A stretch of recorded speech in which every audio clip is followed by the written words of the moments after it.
Jane Fonda is an award-winning actor, model, aerobics instructor and activist. The daughter of Hollywood royalty, her acting career began in the 1960s. All right, I'll get it myself! One of her most iconic roles was playing sci-fi heroine Barbarella. I got it. She became a political activist in the 70s, gaining the nickname Hanoi Jane for her public opposition to the US war in Vietnam. In the 1980s, she created a fitness empire with Jane Fonda's workout videos. The second part of the video is a floor exercise program that concentrates on toning and firming the lower body. After taking a 15-year hiatus from acting in the 1990s, she returned to movie screens in the romantic comedy Monster-in-Law. I made this for you. It's your wedding planner book. Peach. And now plays Grace in the Netflix series Grace and Frankie. You're a complete disaster. You do realize I have a knife in my hand. At age 82, her latest cause is climate change, and her new book is called What Can I Do? Jane Fonda, over your life you've been involved in so many different causes, and there are so many things to which you could choose to dedicate your time. How have you made those choices? Well, I'm a woman, so I have in my life been very, very involved in the women's movement, working on the empowerment of women, trying to stop violence against women. For example, I started an organization that deals with adolescent sexuality, things that came from my own, who I am and what I've been through. The Vietnam War was what got me into activism. But all through there, I was an environmentalist. But obviously, like a lot of people, probably you as well, I was becoming very aware that the climate was warming up and that we were in danger. And I started to get kind of depressed because I didn't know what to do. That's why my book is called What Can I Do? I'd done all the individual things, getting rid of single-use plastics and driving an electric car and so forth.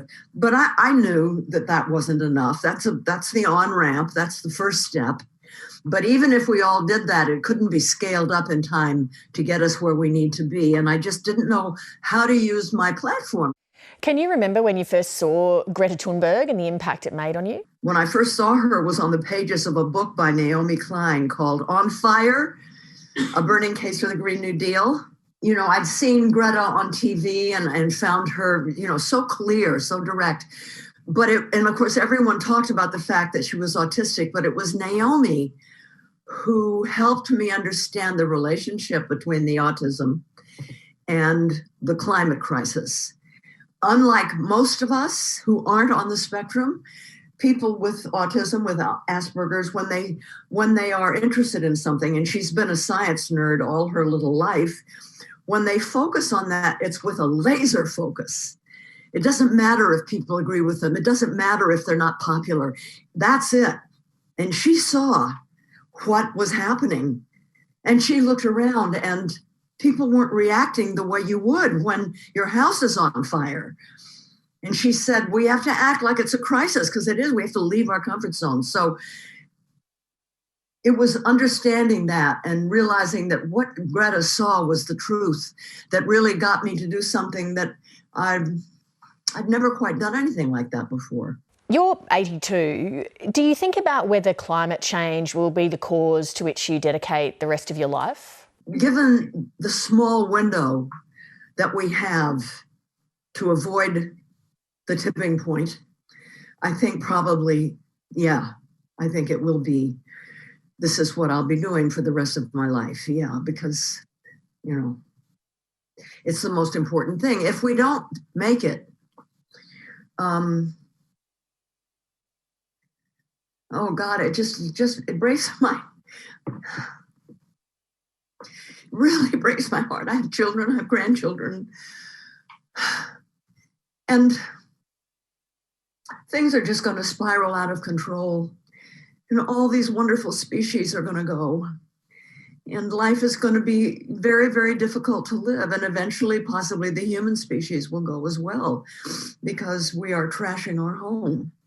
And I just, I wouldn't be able to live with myself or die with myself if I don't do something. Because of your activism, you've attracted plenty of controversy. A lot of people dislike you. They have strong opinions about you. Has that been hard to take? No. I don't know why. I don't know why. It's because I've never been alone. I'm always part of a movement. I just thought the people who were doing what they were doing to me were just bad, not very nice people who were totally misguided the way I feel now about, the people that no matter what he does are going to vote for Trump. But we don't need them. Observing from here, it really feels like America is going through a very pivotal moment in its history. Is that how it feels to you there as well? Yes, totally. This is a lot of people call it an inflection. I think it's a tidal wave. I don't know. It's big. It's a big deal. It's a big deal. And a lot of people are waking up. The COVID has, COVID didn't break us. COVID exposed where we were already broken. And I think a lot of people are seeing that for the first time. And that's really important. Do you consider yourself an actor foremost and an activist second, or the other way around? Activist, actor. Given that, how do you then decide which acting projects you want to allow to take up some of your time? Do I need money? There's that, people forget that we are working people. I belong to 3 unions. I have to earn a living. I have, I have a bottom line that I have to meet. And it's tough right now. I mean, not that tough. I have a roof over my head and a very nice home is paid for and food, and I have an assistant with me, and I'm very, very lucky. But I'm worried. We will have gone almost a year without working, and that's scary. And then we have one more season of Grace and Frankie, and then it'll be over. When you say that'll be over, do you mean the end of your acting career? No, I have to keep working. I just don't know what I'll be working at. Well, I hope we can chat again about what you're doing at 94 and 104. Jane Fonda, thank you very much for making the time today. I'd like to see how it turns out, so I hope I'll hang around. Thank you. Hi, I'm Lee Sales. Thanks for watching this story. If you'd like to watch more of 730's stories, they are on the left of your screen. And tap on the button below to subscribe and get the latest from ABC News.